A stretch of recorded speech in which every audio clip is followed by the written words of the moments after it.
उभं केले। या ठिकाणी तुमचा 100 मीटर इव्हेंट आहे। हा स्टार्टिंग पॉईंट आहे, खाली 100 मीटर ती पूर्ण एंड पॉईंट आहे। हा पूर्ण इव्हेंट कशा आरेपडी हा पिवळ्या चेस्टमध्ये समोर बांधा, पाठीमागच्या लुप्स मध्ये अडकवा केला गाठ मार।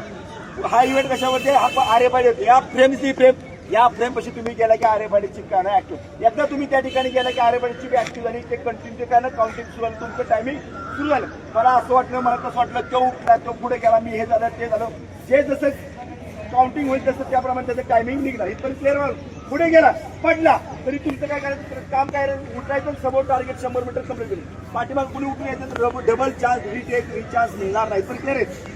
दुसरी गोष्ट पाठीमाग बोर्ड 11.50 सेकंद अशी कमी कालावधी लागला 25 जर तसं टायमिंग वाढेल तसं शिकवून तुमचे कमी होत नाही। लक्ष द्या, या लाईनच्या पाठीमागून तुम्ही कुठून पळा, या लाईनच्या पाठीमागून तुम्ही कुठून पळा, कुठून स्टार्ट घ्या, तुमचा जसा परफॉर्मन्स तुम्ही जशी प्रॅक्टिस केली त्याप्रमाणे पण तुमचं काउंटिंग आणि टायमिंग कुठून घेतली जाणार या ठिकाणावरून घेतलं जाणार। बरोबर हा या ठिकाणी दोघं येऊन थांबले, गो म्हणजे हे दोघं गेले, मागचे दोघं येऊन थांबायचं, गो म्हणजे त्या मागचे येऊन थांबायचं, गो म्हणले तेव्हा येऊन थांबायचं। जसे जसे जातील यामध्ये माझ्या गोलचा यांच्या पळण्याचा ह्याच्या पळण्याचा काही कोणाचा काही समज, जो तसा पळेल तो तसा टायमिंग इथे स्कॅन करेल, खाली जास्त स्कॅन करेल, त्याप्रमाणे त्याला मार्क मिळेल। आता काही शंका होणार क्लिअर आहे सगळा इंडिव्हिज्युअल इव्हेंट आहे, जो तसा परफॉर्मन्स दाखवेल तसं त्याला मार्क मिळेल। क्लिअर आहे, समोर बघा आता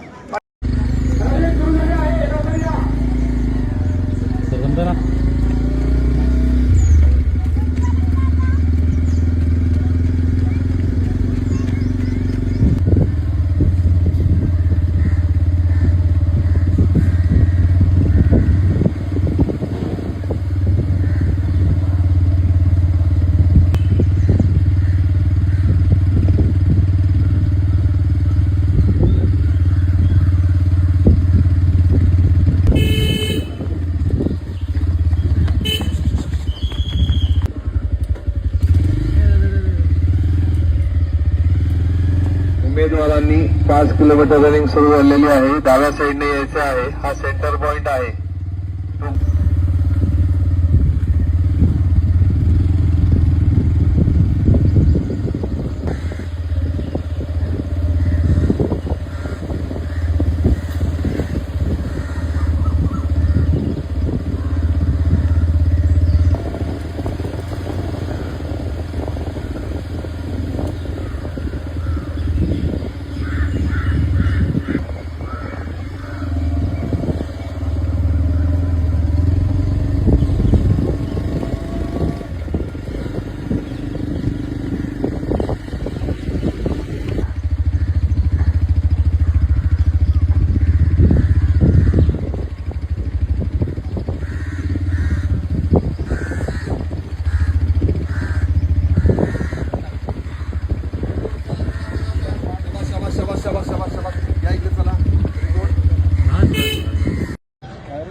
वाजवून खरं पाठव